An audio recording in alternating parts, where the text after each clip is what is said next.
আসসালামু আলাইকুম dear viewers, আশা করি আপনারা সবাই ভালো আছেন।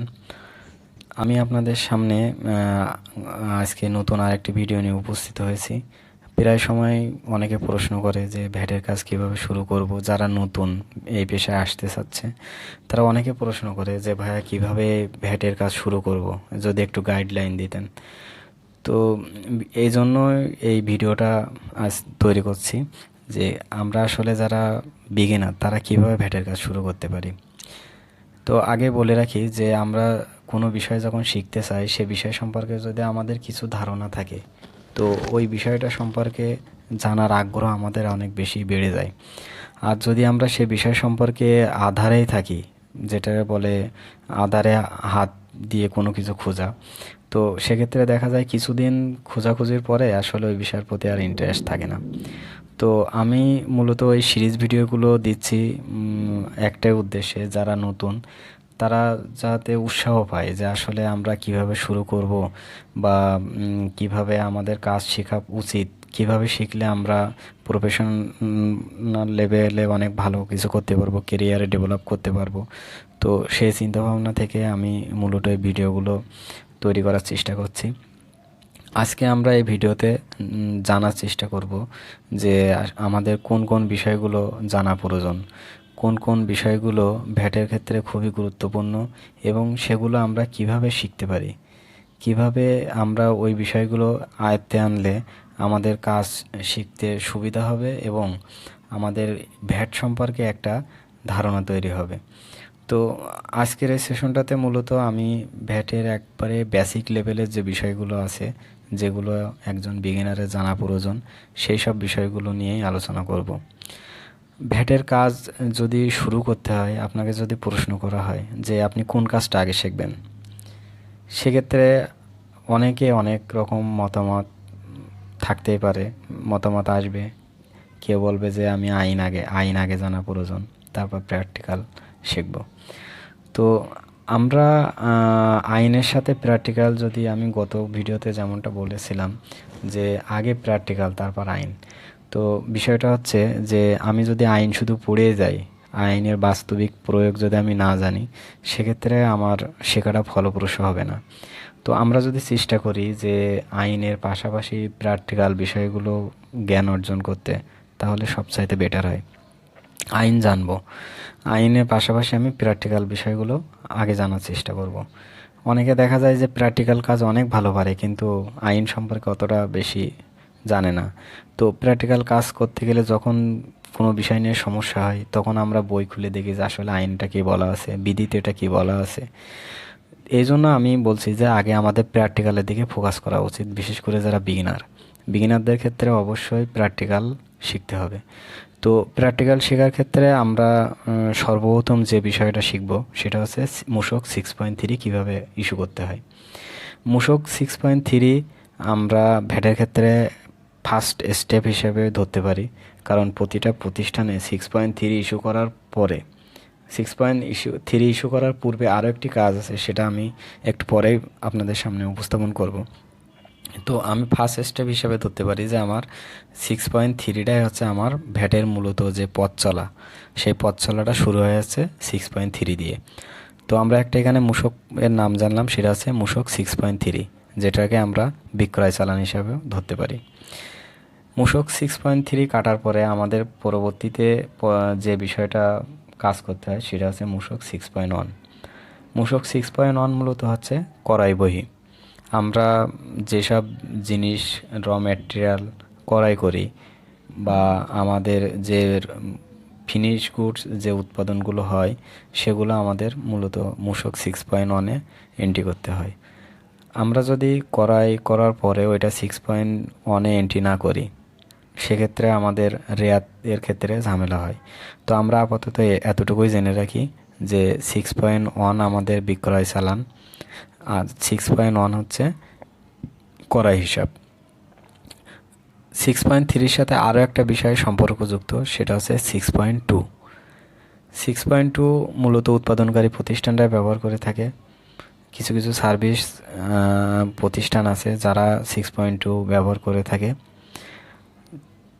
6.2.1 বলে আরও একটা আমাদের মূসক আছে, যেটা মূলত কমার্শিয়াল ইম্পোর্টার, ব্যবসায়ী পর্যায়ে, প্রকিউরমেন্ট প্রোভাইডার, সার্ভিস প্রোভাইডার এরাই মূলত ব্যবহার করে। এক কথায় যারা উৎপাদনকারী না, তারাই হচ্ছে 6.2.1টা ব্যবহার করে থাকে।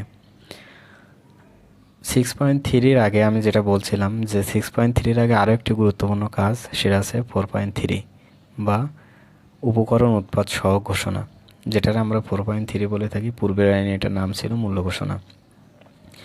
6.3-র আগে আমাদের 4.3 কেন প্রয়োজন, সে বিষয়টা হচ্ছে যে ভ্যাট আইন অনুযায়ী আমাদের বলা হয়েছে যে প্রথম সরবরাহের 15 দিন পূর্বে আমাদের উপকরণ উৎপাদ সহ ঘোষণা জমা দিতে হবে। তার মানে আমি বলতে পারি যে 4.3 ডিভিশনে জমা দেওয়ার পরে আমাদের 6.3 মূলত ইস্যু করতে হয়।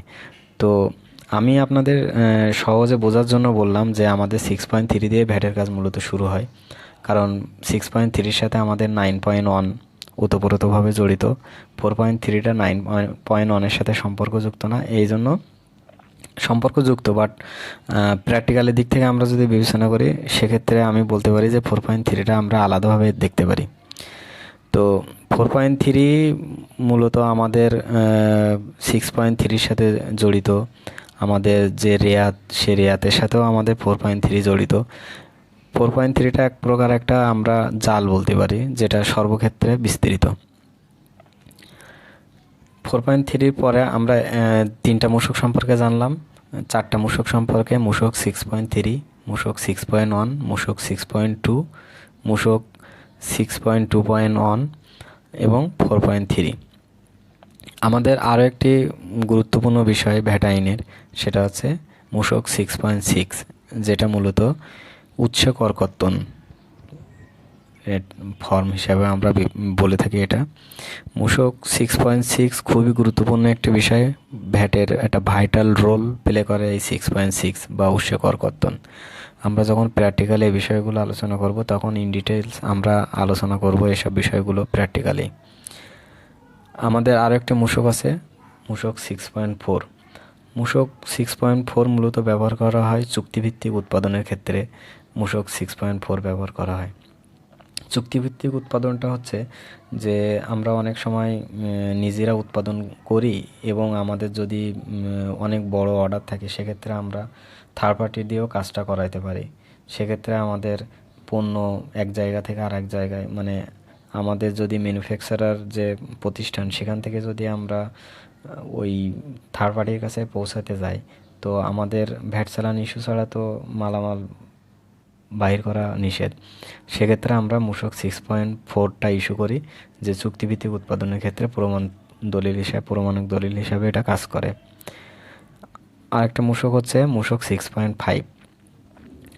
মূসক 6.5 মূলত কেন্দ্রীয় নিবন্ধিত প্রতিষ্ঠানের ক্ষেত্রে প্রযোজ্য। আমরা কেন্দ্রীয় নিবন্ধিত প্রতিষ্ঠান কি, সেটাও আমরা পরবর্তীতে বিস্তারিত জানার চেষ্টা করব।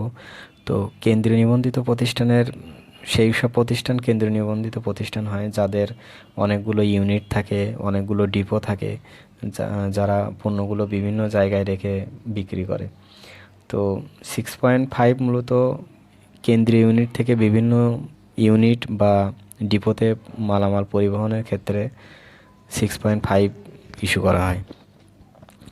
আমাদের আরেকটি মূসক হচ্ছে 6.7, যেটার আমরা ক্রেডিট নোট বলে থাকি। আর একটা মূসক হচ্ছে 6.8, যেটা মূলত ডেবিট নোট। তো ক্রেডিট নোট, ডেবিট নোট আমরা যদি সংক্ষেপে বলি তাহলে হ্রাসকারী সমন্বয়, বৃদ্ধিকারী সমন্বয়ের জন্য কাজে লাগে। এটা মূলত ফেরতের ক্ষেত্রে আমরা হিসাব বিজ্ঞানে যখন অঙ্ক করছি, পণ্য ফেরত আসলে কি হয়, এ ধরনের কিছু অঙ্ক করেছি। তো ডেবিট নোট, ক্রেডিট নোট মূলত ইস্যু করা আছে পণ্য ফেরতের ক্ষেত্রে। আমাদের ভ্যাটের সবচাইতে গুরুত্বপূর্ণ যে বিষয়, সেটা হচ্ছে 9.1। 9.1 মূলত একটা কর মেয়াদে যে ক্রয় বিক্রয়গুলো সংগঠিত হয়, সেগুলো পরের কর মেয়াদে 15 তারিখের মধ্যে অনলাইনে বা ম্যানুয়ালে জমা দিতে হয়।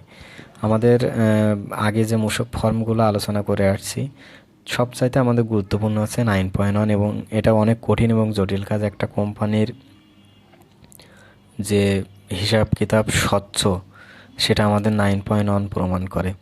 9.1-এ যদি কোনো ভুল হয় সেক্ষেত্রে ভবিষ্যতে অডিটে অনেক ঝামেলা হয়। এই জন্য 9.1 অনেক একটা প্রতিষ্ঠানের জন্য অনেক বেশি গুরুত্বপূর্ণ, কারণ এখানে একটা প্রতিষ্ঠানের বিক্রয় ক্রয় বিভিন্ন প্রকারের বৃদ্ধিকারী সমন্বয় এবং হ্রাসকারী সমন্বয় গুলো হিসাব করে ট্রেজারি করা লাগে একটা নির্দিষ্ট টাকার অ্যামাউন্ট। আপনারা যখন অ্যাডভান্স লেভেলে যখন কাজ করবেন তখন এগুলো জানতে পারবেন যে 9.1 অনেক বেশি গুরুত্বপূর্ণ। একটা প্রতিষ্ঠান ট্রেজারি কত হবে সেটাই 9.1-এ এসে হিসাব করা হয়।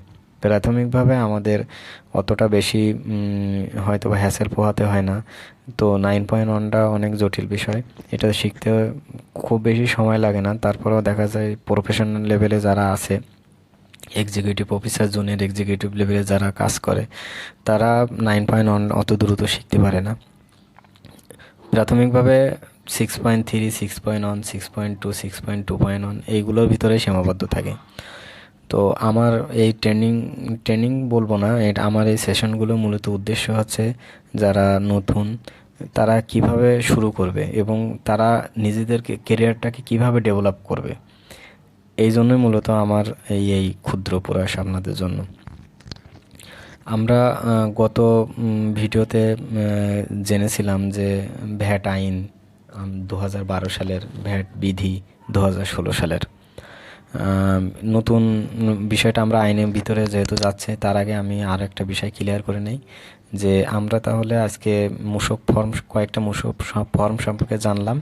6.3 মূসক, 6.3 মূসক, 6.1 মূসক, 6.2 মূসক, 6.2.1 মূসক, 4.3 মূসক, 6.6 মূসক, 6.7 মূসক, 6.8 মূসক, 9.1। আমরা এই বিষয়গুলো জানলাম।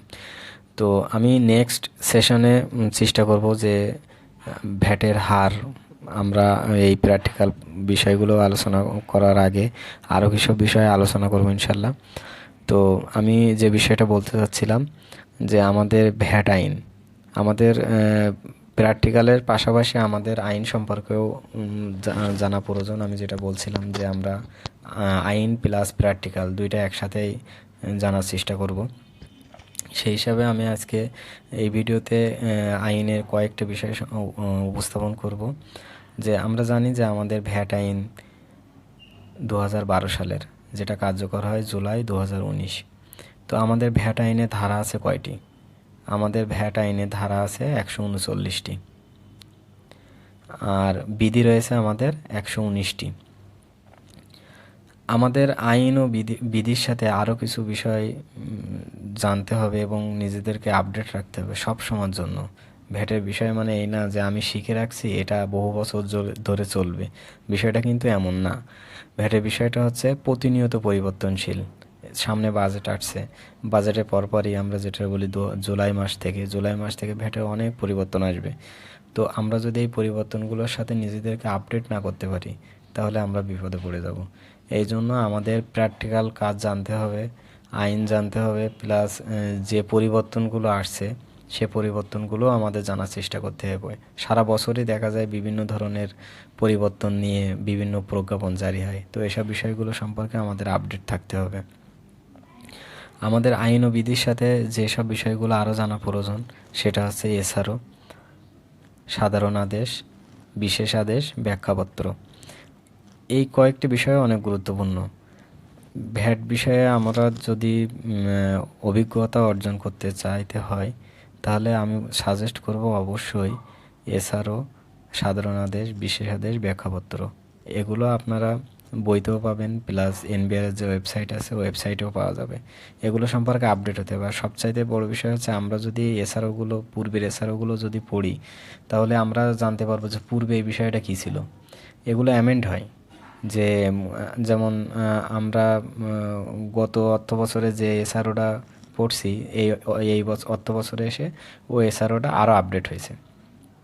এই জন্য আমাদের এইসব বিষয়গুলো সম্পর্কে অবশ্যই ধারণা করতে হবে। আর আমি আপনাদের সাথে এই যে ভিডিওতে যে বিষয়গুলো শেয়ার করছি, ইনশাল্লাহ আমি সামনে প্র্যাকটিক্যাল বিষয়গুলোও শেয়ার করব।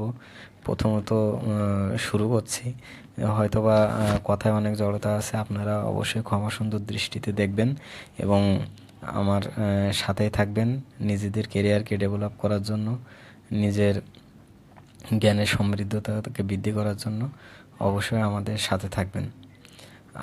আর একটা বিষয় আমি স্কিপ করে গেছি, সে বিষয়টা হচ্ছে মূসক 6.10। তো 2 লক্ষ টাকার ক্রয় বিক্রয়ের ক্ষেত্রেও আমাদের মূসক 6.10 ইস্যু করতে হয়। তো আজকে এ পর্যন্তই। আমরা পর্যায়ক্রমে ভ্যাটের সকল কাজ বেসিক থেকে অ্যাডভান্স লেভেল পর্যন্ত হাতে কলমে শেখাবো ইনশাল্লাহ। আর যেটা বললাম যে আমার কথার ভিতরে অনেক জড়তা আছে, হয়তোবা আপনাদের